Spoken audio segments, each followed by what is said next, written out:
আশুলিয়ায় ৬ লাশ পোড়ানোর মামলার অভিযোগ গঠনের আদেশ দেওয়া হবে আজ। এর মধ্যেই আসামিদের ট্রাইব্যুনালে হাজির করা হয়েছে। আন্তর্জাতিক অপরাধ ট্রাইব্যুনাল ২-এ চেয়ারম্যান বিচারপতি নজরুল ইসলাম চৌধুরীর নেতৃত্বে ৩ সদস্যের বেঞ্চে এই মামলার শুনানি হবে। এ মামলায় মোট ১৬ জন আসামি, যার মধ্যে পলাতক সাবেক এমপি সাইফুল ইসলাম সহ ৮ জন। গত ২রা জুলাই ট্রাইব্যুনালে আনুষ্ঠানিক অভিযোগ জমা দেয় প্রসিকিউশন। অভিযোগ আমলে নিয়ে পলাতক ৮ আসামির বিরুদ্ধে গ্রেফতারি পরোয়ানা জারি করা হয়। এরপর ৭ আগস্ট শুরু হয় অভিযোগ গঠনের শুনানি। মামলার অভিযোগে বলা হয় ২০২৪ সালের ৫ আগস্ট সাভারের আশুলিয়ায় পুলিশের গুলিতে ৫ জন নিহত এবং ১ জন গুরুতর আহত হন। পরে নিহত ৫ জনের লাশ এবং আহত ব্যক্তিকে পুলিশ ভ্যানে তুলে পেট্রোল ছড়িয়ে পুড়িয়ে ফেলা হয়। এছাড়াও চানখারপুল হত্যা মামলায় সাক্ষ্য গ্রহণের কথা রয়েছে আজ। ২১ আগস্ট গ্রেনেড হামলা মামলায় তারেক রহমান ও লুৎফুজ্জামান বাবর সহ সব আসামিকে খালাসের রায়ের বিরুদ্ধে রাষ্ট্রপক্ষের করা আপিলের ৫ম দিনের শুনানি চলছে। প্রধান বিচারপতি ডক্টর সৈয়দ রেফাত আহমেদের নেতৃত্বে ৬ সদস্যের আপিল বেঞ্চে এই শুনানি হচ্ছে। এর আগে গতকাল ৪র্থ দিনের শুনানি শেষে আসামি পক্ষের আইনজীবী এম শাহজাহান জানান, কোনো প্রকার প্রমাণ ছাড়া দীর্ঘদিন এই মামলাটি চালানো হচ্ছে। এভাবে কোনো মামলা চলতে পারে না উল্লেখ করে হাইকোর্টের দেয়া পূর্বের খালাসের রায় বহাল থাকার বিষয়ে আশাবাদ জানান তিনি।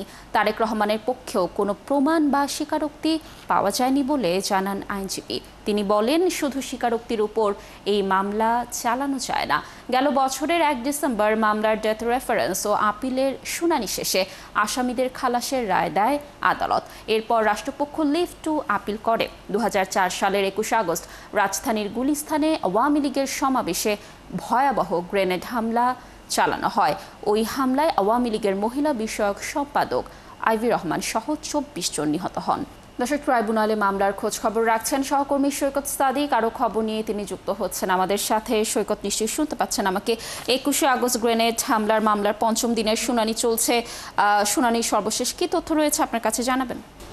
আজকে আন্তর্জাতিক অপরাধ ট্রাইব্যুনাল এবং সুপ্রিম কোর্টের আপিল বিভাগ দুটি জায়গায় গুরুত্বপূর্ণ দুটি মামলা চলমান রয়েছে। আমি শুরুতে ২১শে আগস্টের মামলার বিষয়টা বলি। সেখানে ২১শে আগস্টের যে গ্রেনেড হামলার মামলাটি, এই মামলা হাইকোর্ট যে গত ১ ডিসেম্বর সব আসামিদের খালাস দিয়েছিলেন এবং হাইকোর্টের সেই রায়ের বিরুদ্ধেই রাষ্ট্রপক্ষ আপিল করার পর আজকে ৫ম দিনের মতো শুনানি শুরু করেছেন আসামি পক্ষের আইনজীবী এম শাহজাহান, সিনিয়র আইনজীবী। তিনি গতকালকেও শুনানি করেছেন। আজকে ঠিক ১০টার কিছুক্ষণ পরেই কিন্তু শুনানি শুরু হয় এবং শুনানির পর গতকালকে তিনি যেমনটা বলেছিলেন যে গতকাল দীর্ঘ শুনানি তিনি মুফতি হান্নানের বিষয়ে বারবার তুলে ধরেছেন। মুফতি হান্নানের কীভাবে জবানবন্দি ২য় দফা আদায় করা হয়েছে এবং তার যে স্বীকারোক্তি, সে কীভাবে সেই স্বীকারোক্তি দিয়ে সকল আসামিকে যে রায় দেওয়া ছিল সেই সব বিষয়গুলো তার জায়গা থেকে তিনি তুলে ধরেছেন। তিনি গণমাধ্যমের সাথে কথা বলেছেন এবং বারবার তাদের প্রত্যাশা রয়েছে হাইকোর্ট যেহেতু তারেক রহমান বাবর সহ সকল আসামিদের খালাস দিয়েছে এবং আপিল বিভাগও এই দীর্ঘ শুনানি শেষে সেখানেও খালাস দেবে এবং আজকেও তারেক রহমানের সহ বাবর সহ আসামির পক্ষে যারা রয়েছে, যদিও তারেক রহমানের পক্ষে নির্দিষ্ট কোনো আইনজীবী নেই, তবে বিএনপির আইনজীবীরাও কিন্তু আদালতে থাকেন, শিশির মনির থাকেন আর এখন শাহজাহান শুনানি করছেন। শুনানি অব্যাহত রয়েছে। এরপরে আমি যে বিষয়টি বলি যে আজকে ট্রাইব্যুনাল ২-এ আরও গুরুত্বপূর্ণ একটি মামলা, যে জুলাই গণ অভ্যুত্থানে আশুলিয়ায় যে ৫ আগস্ট যেদিন শেখ হাসিনার পতন হয়, ওই দিন ৬ জনের লাশ পুলিশের পিকআপে পুড়িয়ে দেওয়া হয়। সেই ঘটনায় যে মামলাটি দায়ের হয়েছিল, সেই মামলা আজকে ১৬ জন যে আসামি রয়েছেন, সাবেক এমপি সাইফুল ইসলাম, ডিআইজি নুরুল ইসলাম সহ যে ১৬ জন আসামির বিরুদ্ধে আজকে অভিযোগ গঠনের আদেশ দেওয়া হবে। এই মামলায় ৮ জন আসামি গ্রেপ্তার আছেন। সর্বশেষ গত ১৩ই আগস্ট আসামি পক্ষের আইনজীবীরা শুনানি করেন। তার আগে ৬-৭ আগস্ট যারা রাষ্ট্রপক্ষের বা প্রসিকিউশন যারা ছিলেন তারা শুনানি করেছেন। আজকে বিচারপতি নজরুল ইসলাম চৌধুরী তিনি অভিযোগ গঠনের উপর আদেশ দেবেন। অভিযোগ গঠন হলেই কিন্তু বিচার প্রক্রিয়া শুরু হবে। তো এই মামলায় গ্রেপ্তার হওয়া অন্যতম যে ৮ জন আসামি রয়েছে, তার মধ্যে ঢাকা জেলার সাবেক এএসপি বরখাস্ত হওয়া আবদুল্লাহিল কাফি রয়েছেন, শাহিদুল ইসলাম রয়েছেন, ডিবির পরিদর্শক আরাফাত সহ যারা সেই পুরানোর ঘটনায় সরাসরি জড়িত ছিলেন যখন লাশগুলো পুরানো হয়েছিল, এরকম ৮ জন পুলিশ সদস্য কিন্তু গ্রেপ্তার আছেন। তো আমাদের হয়তো আর কিছুক্ষণ অপেক্ষা করতে হবে। এরপরে আমরা জানতে পারবো যে এই মামলার আনুষ্ঠানিক বিচার প্রক্রিয়ার যে কবে শুরু হবে বা অভিযোগ গঠনে কী আদেশ দেবেন সেই বিষয়টি। এর পাশাপাশি ট্রাইব্যুনাল ১-এ আজকে ৫ই আগস্টের চাংখারপুলের যে মামলাটি রয়েছে সেই মামলার সাক্ষ্য গ্রহণের কার্যক্রম চলবে। এছাড়া হাসানুল হক ইনু জাসদ নেতা তাকে কিন্তু নিয়ে আসা হয়েছে এবং তার বিষয়ে আজকে অন্য একটি মামলা গ্রেপ্তারের বিষয় নিয়ে আসে। আমাকে যতটুকু জানতে পেরেছে ইনুর বিষয়ে হয়তো কুষ্টিয়াতে একটি মামলা হতে পারে, সেই ঘটনাও তাকে নিয়ে আসতে পারে। সব মিলিয়ে লাবণী বলা চলে যে আজকে ট্রাইব্যুনাল বা আপিল বিভাগ সব জায়গায় যেহেতু গুরুত্বপূর্ণ মামলা এবং সপ্তাহের শেষ দিন কাজের ব্যস্ততাও বেশি, এখন পর্যন্ত আমার কাছে এই হচ্ছে সর্বশেষ তথ্য। সেখানে ধন্যবাদ আমাদের সাথে যুক্ত থাকার জন্য। আপনি থাকুন সেখানে, নিশ্চয়ই আমরা দুটি গুরুত্বপূর্ণ মামলার আরও তথ্য পরবর্তী সংবাদ সঞ্চারগুলোতে আপনার মাধ্যমে দর্শকদেরকে জানানোর চেষ্টা করব। দর্শক যুক্ত ছিলেন আমাদের সহকর্মী সৈকত সাদিক। 4 দিনের সফরে ঢাকায় এসেছেন পাকিস্তানের বাণিজ্য মন্ত্রী জাম কামাল খান। বুধবার রাত 11:30টায় ঢাকায় এসে পৌঁছান তিনি। বিমানবন্দরে তাকে স্বাগত জানান বাণিজ্য উপদেষ্টা শেখ বশির উদ্দিন। এ সময় উপস্থিত ছিলেন বাংলাদেশে নিযুক্ত পাকিস্তানের হাই কমিশনার ইমরান হায়দারও। 24 আগস্ট পর্যন্ত ঢাকায় অবস্থান করবেন জাম কামাল খান। পাকিস্তান ও বাংলাদেশের মধ্যে দ্বিপক্ষীয় বাণিজ্যিক সম্পর্ক ও অর্থনৈতিক সহযোগিতা আরও জোরদার করতেই পাকিস্তানের বাণিজ্য মন্ত্রীর এই সফর।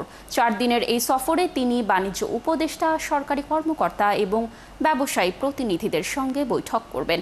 এসব বৈঠকে বাণিজ্য ও বিনিয়োগের বিষয়ে নতুন সহযোগিতার ক্ষেত্র নিয়ে আলোচনা হবে। ঢাকা বিশ্ববিদ্যালয় কেন্দ্রীয় ছাত্র সংসদ ডাকসু ও হল সংসদ নির্বাচনে অংশ নিতে মনোনয়নপত্র জমা দিয়েছেন বিভিন্ন সংগঠনের ও স্বতন্ত্র প্যানেলের প্রার্থীরা। প্যানেলগুলোর প্রার্থী চূড়ান্ত হয়ে যাওয়ায় এখন ক্যাম্পাসে নির্বাচনী আমেজ তৈরি হচ্ছে। দর্শক, ক্যাম্পাসে রয়েছেন আমাদের সহকর্মী শাহিদুজ্জামান সাকিব, আমরা যুক্ত হচ্ছি তার সাথে। সাকিব, নিশ্চয়ই আমাকে শুনতে পাচ্ছেন। আজ ক্যাম্পাসে নির্বাচনী আমেজ কেমন দেখছেন, আর সাধারণ শিক্ষার্থীদের প্রতিক্রিয়া কি তথ্য রয়েছে আপনার কাছে জানাবেন? লাবণী, আপনি জানেন যে ইতিমধ্যেই কিন্তু গতকাল বুধবার যারা মনোনয়ন নিয়েছিলেন সেই মনোনয়ন জমা দেওয়ার সময় শেষ হয়েছে। এখন আজকে বেলা 1টার দিকে খসড়া প্রার্থী তালিকা সেটি ঘোষণা করবার কথা রয়েছে। ইতিমধ্যেই কিন্তু প্রার্থী যারা রয়েছেন তারা তাদের মতো করে প্রচারণা শুরু করেছেন কিংবা শিক্ষার্থীদের সঙ্গে যে গণসংযোগ সেটি করছেন। গতকালকে সর্বশেষ 509টি মনোনয়নপত্র জমা পড়েছে, যদিও মনোনয়নপত্র বিক্রি হয়েছিল 658টি ডাকসুর কেন্দ্রীয় 28টি পদের জন্য। এর মধ্যে 149টি মনোনয়ন জমা দেওয়া হয়নি। আগামী 26 তারিখ চূড়ান্ত প্রার্থী তালিকা ঘোষণা করা হবে। এর মধ্যেই অনেকেই হয়তো প্রার্থিতা তারা প্রত্যাহার করে নেবেন, কিংবা যদি কারো প্রার্থিতা বৈধ না হয় সেটি বাতিল করে দিবেন রিটার্নিং অফিসার। এরপরে 26 তারিখ চূড়ান্ত প্রার্থী তালিকা ঘোষণা করা হবে। আর একটু বলে রাখি যে 18টি হল সংসদে 234টি পদ রয়েছে। সেই 234টি পদের বিপরীতে 1427টি মনোনয়নপত্র বিক্রি হয়েছিল। এর মধ্যে 1109টি মনোনয়নপত্র জমা পড়েছে, বাকি 318টি মনোনয়নপত্র জমা পড়েনি। শিক্ষার্থীদের মধ্যে ইতিমধ্যে 8টি প্যানেলের কথা আমরা জানি। 8টি প্যানেল তারা ঘোষণা করেছেন, তবে আরও প্যানেল ঘোষণা হবার কথা রয়েছে। সেই প্যানেলগুলো সম্পর্কে যদি একটু বলি, জাতীয়তাবাদী ছাত্রদল, বৈষম্য বিরোধী শিক্ষার্থী সংসদ যেটি গণতান্ত্রিক ছাত্র সংসদের প্যানেল, এছাড়া ইসলামী ছাত্র শিবির তাদেরও প্যানেল রয়েছে সম্মিলিত ছাত্র ঐক্য নামে। অন্যান্য প্যানেলগুলোর মধ্যে অপরাজয় 71, অদম্য 24, বামপন্থী 3টি সংগঠনের এই যৌথ প্যানেল। এছাড়া বামপন্থী 7টি ছাত্র সংগঠনের আরও একটি প্যানেল রয়েছে, যেটি নাম হচ্ছে তারা দিয়েছে প্রতিরোধ পর্ষদ। ঐক্যবদ্ধ শিক্ষার্থী জোটের প্যানেলের কথা বললাম। এছাড়া ডিউ ফার্স্ট, যেখানে জাতীয় নাগরিক পার্টির যুগ্ম সদস্য সচিব মাহিন সরকারের নেতৃত্বে রয়েছে সে প্যানেলটি। DUCSU for change, vote for change নানা নামে রয়েছে। এছাড়া ইসলামী ছাত্র আন্দোলন, সম্মিলিত ছাত্র ঐক্য, স্বতন্ত্র প্যানেল যেটি, সেই প্যানেলগুলো কিন্তু রয়েছে। মূলত 5টি প্যানেলে প্রতিদ্বন্দ্বিতা হবে বলে শিক্ষার্থীরা মনে করছেন। আমরা এখানে যারা ঢাকা বিশ্ববিদ্যালয়ের সাধারণ শিক্ষার্থী রয়েছে তাদের সঙ্গে কথা বলেছি। তারা বলছেন প্রধান যে সংগঠনগুলো রয়েছে জাতীয়তাবাদী ছাত্রদল, ইসলামী ছাত্র শিবির, এছাড়া বাম জোট যেটি রয়েছে, এর মধ্যে গণতান্ত্রিক ছাত্র সংসদ, এই মূলত তাদের মধ্যেই একটা প্রতিদ্বন্দ্বিতা হওয়ার সম্ভাবনা তারা দেখছেন। এখনো পর্যন্ত যেহেতু সময় রয়েছে, এর মধ্যেই হয়তো অনেকেই প্রার্থিতা প্রত্যাহার করবেন জোটের স্বার্থে, কিংবা যারা স্বতন্ত্র দাঁড়িয়েছেন, কিংবা দেখা গেছে একই সংগঠনের একাধিক প্রার্থী তারা মনোনয়নপত্র সংগ্রহ করেছেন। এর মধ্যে হয়তো অনেক কিছু ঘটবে। শিক্ষার্থীরা মনে করছেন যে অনেকেই হয়তো পারস্পরিক সমঝোতার ভিত্তিতে তারা তাদের প্রার্থিতাগুলো প্রত্যাহার করে নেবেন। সেক্ষেত্রে হয়তো ২৬ তারিখের পরে আরও কেমন প্রতিদ্বন্দ্বিতা হবে, প্রতিযোগিতাই বা কার কার মধ্যে হবে, কোন কোন সংগঠনের মধ্যে হবে সেটি জানা যাবে। শিক্ষার্থীরা সেই অপেক্ষায় রয়েছেন এবং শিক্ষার্থীরা কিন্তু তাদের যে নির্বাচনী ইশতেহার সেগুলো বিশ্লেষণ করছেন, জানবার চেষ্টা করছেন কার কি ইশতেহার রয়েছে, কারা শিক্ষার্থী বান্ধব থাকবে। শিক্ষার্থীরা তাদের স্বার্থকে প্রাধান্য দিবেন বলে তারা এখন পর্যন্ত আমাদেরকে জানিয়েছেন। যারা শিক্ষার্থী বান্ধব হবে, গেস্ট রুম, গণরুমের কালচার যারা ফিরাই আনবে না এর বিরুদ্ধে অবস্থান করবে। এবং সাকিব, আপনি থাকুন সেখানে, আপনি ডাকসু নির্বাচনের আরও তথ্য সংগ্রহ করতে থাকুন। নিশ্চয়ই আমরা আবারও আপনার সাথে যুক্ত হব এবং ডাকসু নির্বাচনের আরও তথ্য দর্শকদেরকে জানানোর চেষ্টা করব। দর্শক, আমরা আপনাদেরকে একটু ডাকসু নির্বাচনের তথ্য জানাবো। ডাকসু নির্বাচনের তথ্য জানাতে জাহাঙ্গীরনগর থেকে যুক্ত হবেন আমাদের সহকর্মী রায়ান বিন আমিন। রায়ান, নিশ্চয়ই শুনতে পাচ্ছেন আমাকে। গণতান্ত্রিক ছাত্র সংসদ জাহাঙ্গীরনগর বিশ্ববিদ্যালয়ের শাখা থেকে পদত্যাগের একটি বিষয় উঠেছে, এই বিষয়ে কি তথ্য রয়েছে আপনার কাছে, জানাবেন আমাদের। তাতেই বাকশাসের যে যুগ্ম আহ্বায়ক ছিলেন লিমন, অর্থাৎ তিনি পদত্যাগ করেছেন। তার যে মূল দাবি সেটা হচ্ছে মূলত যে সমস্যাটা তৈরি হয়েছে এজিএস ক্যান্ডিডেট, অর্থাৎ এজিএস যে পদ, সেই পদটি নিয়ে সমস্যার সৃষ্টি হয়েছে। তিনি সেই এজিএস পদটি চাচ্ছিলেন, কিন্তু তার যে দল, সেই দল তাকে সেখানে মনোনয়ন না দিয়ে অন্য একজনকে মনোনয়ন দেয় এবং এই কারণে সেই ক্ষোভ থেকে তিনি পদত্যাগ করছেন এবং আজকে তিনি সংবাদ সম্মেলন করে বিস্তারিত তুলে ধরবেন বলে আমাদের জানিয়েছেন। আর বর্তমানে আজকে জাহাঙ্গীরনগর বিশ্ববিদ্যালয়ের এই যে মনোনয়ন উত্তোলনের শেষ দিন এবং জমারও শেষ দিন, অন্য দুদিনের তুলনায় কিন্তু আজকে চিত্রটা একটু ভিন্ন। সকাল থেকে শিক্ষার্থীরা এখানে আসছেন, মনোনয়ন ফর্ম পূরণ করছেন, তারা জমা দিচ্ছেন। আমি যদি একজন শিক্ষার্থীর সাথে একটু কথা বলি, যে মনোনয়ন ফর্ম উত্তোলন করতে এসেছেন, কেমন পরিবেশ দেখছেন আপনি এখানে? আচ্ছা, আপনারা জানেন যে দীর্ঘ ৩২ বছর পরে আমাদের যে কাঙ্ক্ষিত ডাকসু সেটা অনুষ্ঠিত হতে যাচ্ছে। তো আমরা দেখছি, আমি একজন ভোটার হিসেবে এবং প্রার্থী হিসেবে খুবই আনন্দিত এবং দেখছি সকলেই আনন্দের সাথে মনোনয়ন ফর্ম উত্তোলন করছে, জমা দিচ্ছে আর কি। তো আজকে যেহেতু সর্বশেষ দিন, সবাই জমা দিচ্ছে ইনশাল্লাহ। আমাদের একটাই দাবি যে সুষ্ঠু পরিবেশে যে ডেটটা দেওয়া আছে সেই তারিখেই নির্বাচন অনুষ্ঠিত হবে, এটা আমাদের চাওয়া। লাবণী, শুনছিলেন যে সুষ্ঠু পরিবেশের কথা আসলে সবাই বলছেন, সবারই একটাই চাওয়া যে সুষ্ঠুভাবে যাতে নির্বাচনটা অনুষ্ঠিত হয়, যেহেতু ৩৩ বছর পর জাহাঙ্গীরনগরের এই নির্বাচনটা অনুষ্ঠিত হচ্ছে। ফলে সবার মধ্যে একটা আশা বা আকাঙ্ক্ষাটা অনেক বেশি, সেটা সবগুলো দল বা বিশ্ববিদ্যালয়ের শিক্ষার্থী থেকে শুরু করে শিক্ষক যারা আছেন সবারই একটাই চাওয়া যে সুষ্ঠুভাবে এই শেষ পর্যন্ত বিশ্ববিদ্যালয়ে এই নির্বাচনটা যাতে অনুষ্ঠিত হয় এবং যারা নির্বাচিত হবেন তারা যাতে শিক্ষার্থীদের কল্যাণে, বিশ্ববিদ্যালয়ের কল্যাণে কাজ করতে পারেন। ধন্যবাদ আমাদের সাথে যুক্ত থাকার জন্য। আমরাও আশা করছি নিশ্চয়ই একটি সুষ্ঠু নির্বাচন হবে এবং ডাকসু নির্বাচন নিয়েও শিক্ষার্থীদের মধ্যে যে আগ্রহ বা প্রত্যাশার জায়গা রয়েছে নিশ্চয়ই সেটিও পূরণ হবে। দর্শক, যুক্ত ছিলেন আমাদের সহকর্মী রায়ান বিন আমিন জাহাঙ্গীরনগর বিশ্ববিদ্যালয় থেকে। পদ্মায় তীব্র স্রোতে পাটুরিয়া ঘাটের ৪ নম্বর ফেরিঘাটের র্যাম্প ভেসে গেছে, যে কারণে এই ঘাট দিয়ে ফেরি পারাপার বন্ধ রয়েছে। বিআইডব্লিউটিসির ডিজিএম আব্দুস সালাম জানান, বৃহস্পতিবার ভোর ৪টার দিকে বাইগার নামে রোরো ফেরি পল্টনে ভিড়ছিল। এ সময় র্যাম্পের লোহার তার ছিঁড়ে যায়, এতে পল্টন সহ র্যাম্পটি নদীতে ভেসে যায়, বন্ধ হয়ে যায় ফেরি চলাচল। পরে উদ্ধারকারী জাহাজ দিয়ে পল্টন ও র্যাম্পটিকে ঘাটের কাছে রাখা হয়। ঘাটটি পুনরায় স্থাপনের চেষ্টা চলছে। রাঙামাটির কাপ্তাই লেকের পানি বিপদসীমার কাছাকাছি পৌঁছায়। দ্বিতীয় দফায় কর্ণফুলীতে পানি ছাড়া শুরু করেছে কর্ণফুলী পানি বিদ্যুৎ কেন্দ্র কর্তৃপক্ষ। বুধবার রাত ৮টা থেকে কাপ্তাই বাঁধের স্পিলওয়ের 16টি গেট 6 ইঞ্চি করে খুলে দিয়ে পানি ছাড়া শুরু হয়। এতে প্রতি সেকেন্ডে প্রায় ৯,০০০ কিউসেক পানি কর্ণফুলীতে প্রবাহিত হচ্ছে। কর্ণফুলী পানি বিদ্যুৎ কেন্দ্র ব্যবস্থাপকের দপ্তর থেকে জানানো হয়, মঙ্গলবার রাত 10টায় পানি ছাড়ার কথা থাকলেও লেকের পানি প্রবাহের পরিস্থিতি বিবেচনায় তা একদিন পিছিয়ে বুধবার রাত ৮টায় ছাড়া হয়। বর্তমানে লেকের ইনফ্লো ও বৃষ্টিপাতের পরিস্থিতি নিবিড়ভাবে পর্যবেক্ষণ করা হচ্ছে। লেকের পানি অস্বাভাবিকভাবে বৃদ্ধি পেলে ধাপে ধাপে আরও বেশি পানি ছাড়ার জন্য স্পিলওয়ের গেট খোলা হবে। এর আগে ৪ আগস্ট থেকে ১৩ আগস্ট পর্যন্ত টানা ৭ দিন প্রথম দফায় বাঁধের 16টি গেট খুলে পানি ছাড়া হয়েছিল। রাজধানীর মহাখালীর সাততলা বস্তিতে ভয়াবহ অগ্নিকাণ্ডে বুধবার পুড়ে গেছে ৭০টি ঘর। মানুষ গৃহহারা হয়েছে। সকাল থেকে নিজের পুড়ে যাওয়া ঘরে এসে তারা তাদের জিনিসপত্র খুঁজছেন। সেখানে রয়েছেন আমাদের সহকর্মী ইমতিয়াজ সনি, আমরা যুক্ত হব তার সাথে এবং আরও তথ্য জানানোর চেষ্টা করব। সনি, নিশ্চয়ই শুনতে পাচ্ছেন, সেখানকার পরিস্থিতি এখন কেমন দেখছেন, আর ক্ষতিগ্রস্ত পরিবারগুলোর জন্য ক্ষতিপূরণ দেওয়ার কোনো সিদ্ধান্ত হয়েছে কিনা জানাবেন। লাবণী, সাততলা বস্তিতে আজ আসলে আমরা হৃদয় বিদারক দৃশ্য চোখে দেখেছি। আসলে এখানে আসার পর থেকেই মানুষের যেই আর্তনাদ, চাপা কান্না, সেগুলো আমরা দেখতে পেয়েছি। প্রতিটা মানুষই যার যার ঘর পুড়েছে, সবাই তার নিজ নিজ উপকরণ, ঘরের মধ্যে কোনো কিছু অবশিষ্ট একদম সর্বশেষ কিছু পায় কি না সেজন্য তারা আসলে তাদের ঘরের সেই পোড়া ছাই, কয়লার তল ভেতর থেকে আসলে সেই জিনিসগুলো খুঁজে ফিরছে। আসলে কেউ আসলে সবই পুড়ে গেছে, আসলে তেমন কিছুই পাচ্ছে না, তারপরেও যতটুকু পাওয়া যায় হয়তো সেই আশায় তারা এখন সেই কয়লা কিংবা পোড়া ছায়ের ভেতর থেকে তারা সেইগুলো খুঁজে বের করার চেষ্টা করছে। আসলে এখানে অনেকজনের সাথে আমার কথা হলো, যারা হচ্ছে প্রতিজন সবাই এক বাক্যে বলছে যে তাদের আসলে এখন থাকার কোনো জায়গা নাই, তাদের আসলে থাকার কোনো ঘর নাই, তারা এখন খোলা আকাশের নিচে থাকা ছাড়া আগামীতে আসলে তাদের ভবিষ্যৎ অন্ধকার দেখছে। তারা যেটা বলছে যে হচ্ছে তাদের গতকাল রাতে হয়তো আশপাশের বাড়িতে যেসব আত্মীয় স্বজন কিংবা মানে প্রতিবেশী বাড়িতে হয়তো তারা ছিল, কিন্তু আগামীকাল থেকে আসলে কোথায় থাকবে, কোথায় খাবে, কারণ তাদের ঘরের মধ্যে যে রাখা সঞ্চিত অর্থ সেগুলোও পুড়ে গেছে আগুনে, সেগুলোও এখন তারা ছাই ছাড়া আর তেমন কিছুই পাচ্ছে না।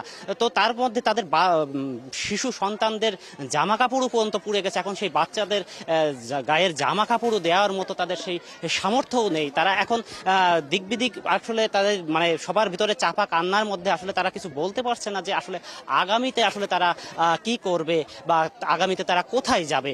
সবাই আসলে ই করছে। এর মধ্যে হচ্ছে বিভিন্ন তাদের ঘরে থাকা যেসব আলমারি, লোহার যেসব উপকরণ ছিল, জিনিসপাতি ছিল, সেইগুলো পুড়ে যাওয়ার পর সেগুলো আসলে শেষ সম্বল হিসেবে ভাঙাড়ির দোকানে 35 টাকা কেজি হিসেবে আসলে আমরা দেখছি বিক্রি করছে। কারণ এই যে সামান্য যে 10-20 কেজি হয়তো হবে, সেইগুলো দিয়েই হয়তো তারা দুপুরে কিংবা রাতে একবেলা ভাত খাবে কিংবা হয়তো তাদের বাচ্চাদের জামা কাপড় কিনে দেবে। তাদের আসলে এই সার্বিক পরিস্থিতি দেখে তাদের আসলে এখনো পর্যন্ত তারা বলছে যে এখনো স্থানীয় পর্যায় থেকে মানুষ যতটুকু তাদেরকে খাওয়াচ্ছে কিংবা ইয়ে করছে, কিন্তু রাষ্ট্রের কিংবা হচ্ছে বড় কোনো ইয়ে থেকে আসেনি। তবে আমরা এসে কয়েকটা এনজিও প্রতিষ্ঠানকে দেখেছি যারা আসলে মূলত করতেছে এখন কারা কারা ক্ষতিগ্রস্ত হবে। তারা বলছে যে আসলে তারা অফিসে এগুলো সাবমিট করার পর তাদের জন্য হয়তো একটা বরাদ্দ আসতে পারে। তো সব মিলে এখানে একটা যে মানবেতর জীবনযাপন করছে, এটার জন্য তারা এখন আসলে এখন আকাশে আল্লাহ মানে সৃষ্টিকর্তার দিকে তাকিয়ে ছাড়া তাদের আসলে তেমন কিছুই মানে তারা জানে না বলে আমাদেরকে জানিয়েছে। এই ছিল আমার কাছে এখন সর্বশেষ। পরবর্তীতে আরো কোনো তথ্য থাকলে আমরা আপনাদেরকে আপডেট জানাতে পারবো। সনি, ধন্যবাদ আমাদের সাথে যুক্ত থাকার জন্য। আমরাও আশা করছি যারা ক্ষতিগ্রস্ত পরিবার রয়েছে তাদের ক্ষতিপূরণের পদক্ষেপ নিশ্চয়ই সরকারের পক্ষ থেকে নেওয়া হবে। দর্শক যুক্ত ছিলেন আমাদের সহকর্মী ইমতিয়াজ সনি।